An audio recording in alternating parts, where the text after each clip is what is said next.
بسم اللہ الرحمن الرحیم۔ سال پنجم کے طلباء، گزشتہ کل کے سبق میں ہدایت کی تشریح کرتے ہوئے بات ادھوری رہ گئی ہے۔ صرف ہدایت کے جو دو معنی ہے وہ دو معنی بتایا گیا ہے اور اس کی دلیلیں دی گئی ہے، لیکن ان دونوں دلیل پر جو ہے وہ دو اعتراض ہوئے۔ یہ اعتراض تک سبق ختم ہوا، جواب نہیں آیا، تو آج کے سبق میں آپ کو اعتراض کے جوابات دینا ہے۔ تو جوابات دینے سے پہلے سرسری طور پر اس اشکال کو، اس سوال کو دوبارہ دہرا لیجئے تاکہ جواب اچھی طرح سے آپ کو سمجھ میں آ جائے۔ تو جیسا کہ ہدایت کے معنی دو معنی ہے، ایک معنی ہے ایصال الی المطلوب، مقصد تک پہنچانا، اور ایک معنی ہے ارات الطریق، ایک معنی ہے ارات الطریق، صرف راستہ دکھانا۔ تو یہاں ہدایت سے کون سی ہدایت، کون سی ہدایت مراد ہے اس کو رہنے دیجیے۔ تو یہ دونوں معنی جو ہے، ان دونوں معنی میں فرق، دو طرح کا فرق بتلایا گیا ہے۔ پہلا فرق یہ بتلایا گیا ہے کہ ایصال الی المطلوب، یعنی اگر ہدایت کی نسبت ذات باری تعالیٰ کی طرف ہو تو اس سے مراد ہے ایصال الی المطلوب۔ اگر ہدایت کی نسبت رسول، انبیاء اور کتاب اللہ کی طرف کی جائے تو اس سے مراد ہے ارات الطریق۔ یہ دو باتیں ہو گئی۔ دوسرا فرق ہے کہ ایصال الی المطلوب کے بعد گمراہی جو ہے وہ ناممکن ہے، ارات الطریق کے بعد گمراہی جو ہے یہ ممکن ہے۔ یہ دو فرق ہوا۔ اب دونوں فرق پر اعتراض یہ وارد ہوا کہ قرآن کریم کی ایک آیات وَأَمَّا ثَمُودُ فَهَدَيْنَاهُمْ وَأَمَّا ثَمُودُ فَهَدَيْنَاهُمْ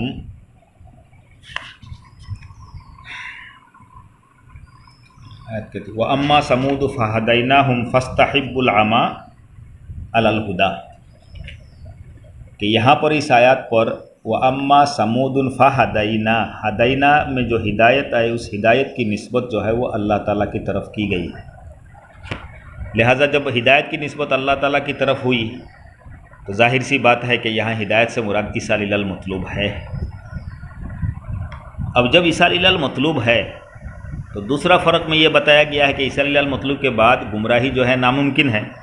یہاں قرآن کی وہ آیت خود بتلا رہا ہے فَاسْتَحِبُّوا الْعَمَىٰ عَلَى الْهُدَىٰ، کہ قوم سمود نے گمراہی کو جو ہے وہ ہدایت پر مول لیا ہے، ترجیح دی ہے، تو گمراہ ہو گئے۔ تو لہٰذا یہ اصول کہ ہدایت ایصال الی المطلوب کے بعد گمراہی ناممکن ہے، یہ بات درست نہیں ہے۔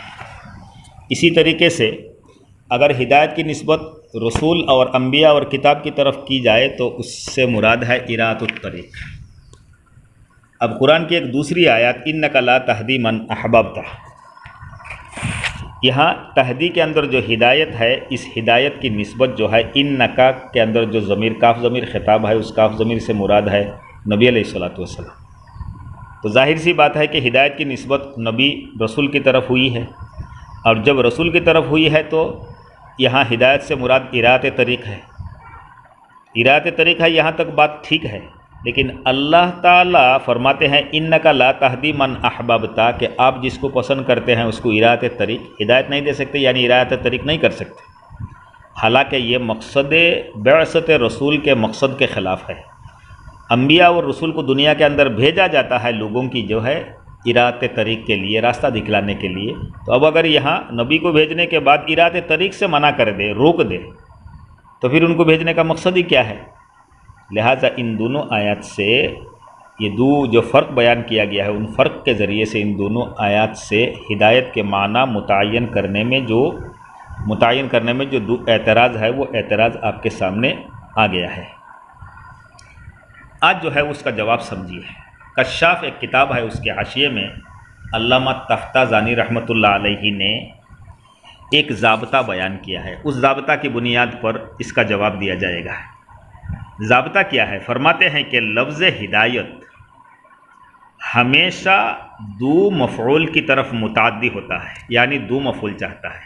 لفظ ہدایت ہمیشہ دو مفعول کو چاہتا ہے۔ پہلا جو مفعول ہوگا، اس پہلے مفعول کی طرف وہ ہمیشہ، لفظ ہدایت ہمیشہ جو ہے وہ بلا واسطہ، بغیر کسی حرف جار کے واسطہ کے جو ہے وہ متعدی ہوتا ہے، مگر مفعول ثانی کی طرف کبھی بلا واسطہ متعدی ہوتا ہے اور کبھی حرف جار لام یا تو الا کے واسطہ سے متعدی ہوتا ہے۔ بات سمجھ میں آ گئی؟ مختصر سمجھیے کہ ہدایت جو ہے وہ ہمیشہ دو مفعول کی طرف متعدی ہوتا ہے۔ پہلا مفعول کی طرف ہمیشہ بلا واسطہ متعدی ہوتا ہے، دوسرے مفعول کی طرف کبھی بلا واسطہ متعدی ہوتا ہے اور کبھی حرف جار الا اور لام کے واسطہ سے جو ہے وہ متعدی ہوتا ہے۔ اب تفصیل سمجھیے، اگر لفظ ہدایت اپنے مفعول ثانی کی طرف بلا واسطہ متعدی ہو تو اس ہدایت سے مراد ایصال الی المطلوب ہے۔ بات سمجھ میں آئی؟ پہلے مفعول کی طرف تو بلا واسطہ ہمیشہ متعدی ہوتا ہے، دوسرے مفعول کی طرف اگر بلا واسطہ متعدی ہو تو اس ہدایت کا مراد ہمیشہ جو ہے وہ ایصال الی المطلوب ہوتا ہے۔ جیسا کہ مثال اہدنا الصراط المستقیم سورہ فاتحہ میں ہے، صراط المستقیم، اہدی ہدایت ہے، صراط المستقیم مفعول ثانی ہے، اور جو ہے صیغہ امر اہدی، صیغہ امر اس کی طرف یعنی صراط المستقیم کی طرف ہدایت جو ہے وہ بلا واسطہ متعدی ہو رہا ہے، تو بلا واسطہ جو ہے وہ متعدی ہوا ہے، لہٰذا یہاں صراط اہدنا سے مراد ہے، اہدنا کے اندر جو ہدایت ہے اس ہدایت سے مراد ہے ایصال الی المطلوب۔ اور اگر اپنے مفعول ثانی کی طرف لام یا تو الا کے ذریعے سے متعدی ہوتا ہے تو جیسا کہ میں نے ابھی بتلایا کہ اس ہدایت سے مراد جو ہے وہ اراۃ الطریق ہوتا ہے، یعنی اراۃ الطریق معنی مراد ہوتے ہیں۔ لام حرف جار کے واسطہ سے دوسرے مفعول کی طرف متعدی ہو رہا ہے، اس کی مثال ہے ان ھذا القرآن یہدی للتی ہی اقوم۔ ان ھذا القرآن یہدی للتی ہی اقوم میں للتی ہی اقوم یہ مفعول ثانی ہے یہدی کا، اور مفعول اول لفظ الناس مقدر ہے، مفعول اول مقدر ہے، بلا واسطہ اس کی طرف یہدی متعدی ہوا، اور للتی ہی اقوم اس کی طرف متعدی ہوا للتی کے اندر جو اللتی کے اندر جو لام حرف جار ہے، لام حرف جار کے واسطہ سے متعدی ہوا، اور مفعول اول الناس مقدر ہے تو تقدیری عبارت یہ ہوگی ان ھذا القرآن یہدی الناس للتی ہی اقوم۔ تو یہاں لام حرف جار کے ذریعے سے مفعول ثانی کی طرف متعدی ہوا، لہذا یہاں ہدایت سے مراد جو ہے وہ اراۃ الطریق ہے۔ الا کی مثال، الا حرف جار کے ذریعے سے واسطہ سے متعدی ہو رہا ہے، اس کی مثال وَلَٰكِنَّ اللَّهَ يَهْدِي مَن يَشَاءُ إِلَىٰ صِرَاطٍ مُسْتَقِيمٍ۔ اس کے اندر الا صراط مستقیم مفعول ثانی ہے یہدی کا، اور الا حرف جار کے ذریعے سے متعدی ہوا، لہٰذا یہاں پر بھی ہدایت سے مراد اراۃ الطریق ہے۔ پس اس ضابطہ کے تحت میں آپ جواب سمجھیے، ضابطہ کیا پھر سے میں دہرا رہا ہوں، ہدایت ہمیشہ متعدی دو مفعول ہوتا ہے، مفعول اول کی طرف بغیر واسطہ کے متعدی ہوتا ہے، مفعول ثانی کی طرف کبھی بغیر واسطہ کے متعدی ہوتا ہے، کبھی حرف جار لام اور الا کے ذریعے سے متعدی ہوتا ہے۔ اگر ہدایت مفعول ثانی کی طرف بلا واسطہ بغیر کسی حرف جار کے واسطہ سے متعدی ہو تو وہاں ایصال الی المطلوب مراد لیا جاتا ہے، اگر حرف جار کے واسطہ سے متعدی ہو تو وہاں اراۃ الطریق مراد لیا جاتا ہے۔ یہ ہے ضابطہ اصول، اس کے ماتحت جو آپ سمجھیے کہ اما سمود فہدیناہم میں جو ہم ضمیر ہدینا کا مفعول اول ہے، ہدینا ہم ضمیر مفعول اول ہے، اور مفعول ثانی جو ہے مفعول ثانی یہاں مقدر ہے، الی الاسلام ایک لفظ مقدر ہے، محذوف ہے، یہ مقدر ہے، تو الی الاسلام جب مقدر مانیں گے تو اب تقدیری عبارت یہ ہوگی اما سمود فہدیناہم الی الاسلام فاستحبوا العمى علی الہدی۔ لہٰذا الی الاسلام جب مفعول ثانی ہوا اور ہدینا یہ الی حرف جار کے ذریعے واسطہ سے اپنے مفعول ثانی کی طرف متعدی ہوا، اور جہاں مفعول ثانی کی طرف حرف جار کے ذریعے سے متعدی ہوتا ہے وہاں اراۃ الطریق مراد ہوتا ہے۔ لہٰذا آپ نے جو ثابت کیا ہے فہدیناہم کے اندر ایصال الی المطلوب، ایصال الی المطلوب ہے ہی نہیں یہاں پر، بلکہ یہ اراۃ الطریق ہے، لہٰذا جب اراۃ الطریق ہوا تو ارات طریق کے بعد جو ہے وہ گمراہی ممکن ہے، لہذا آپ کا سوال جو ہے، اعتراض جو ہے وہ پھر ہو گیا ہے، وہ پھر، اس کی کوئی وزن نہیں ہے۔ تو ایک جواب یہ ہو گیا۔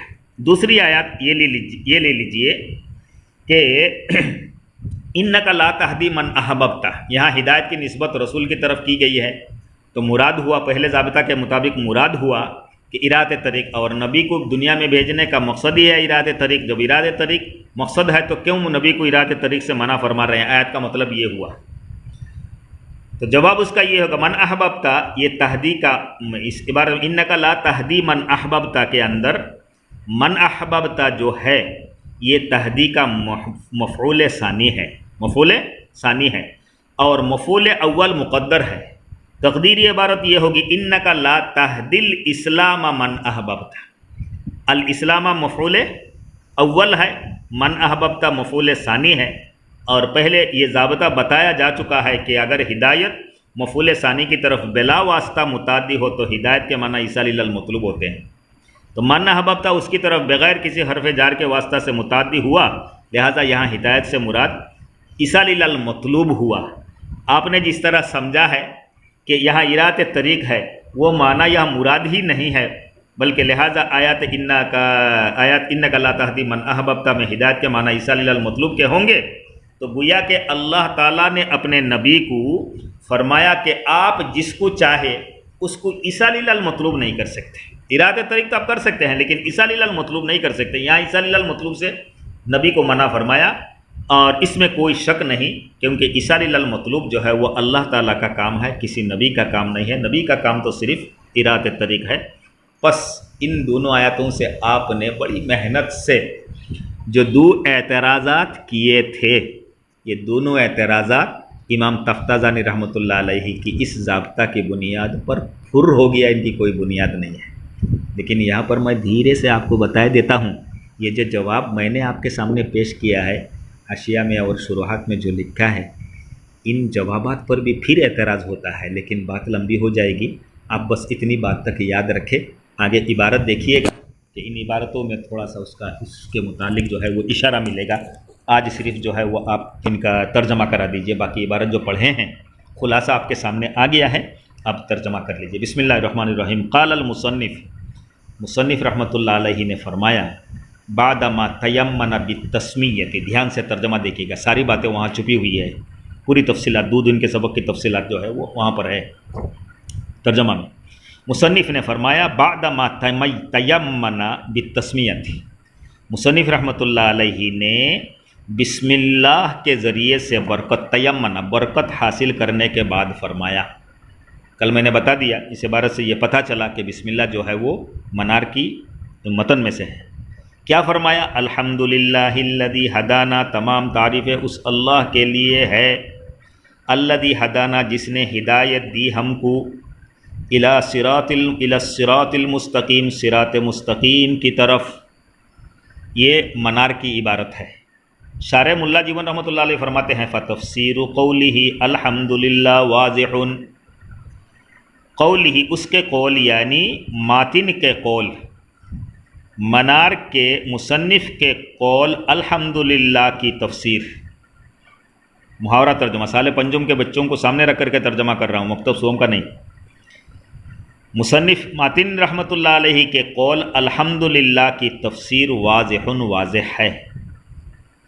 وَأَمَّا الْهِدَایَةُ، بہرحال ہدایت کا جو لفظ ہے، فَكَمَا قِیلَ جیسا کہ کہا گیا، الدَّلَالَةُ الْمُوصِلَةُ إِلَى الْمَطْلُوبِ، ہدایت کہا جاتا ہے ایسی رہنمائی کو، الدلالۃ رہنمائی، ایسی رہنمائی کو جو کہ پہنچانے والی ہے الی المطلوب، مقصود تک، او الدلالۃ علی ما یوصل الی المطلوب، یا تو ایسی رہنمائی جو مطلوب تک پہنچائے، جس کو میں نے کہا ارات الطریق، یہ دوسرا معنی جو ہے وہ ارات الطریق۔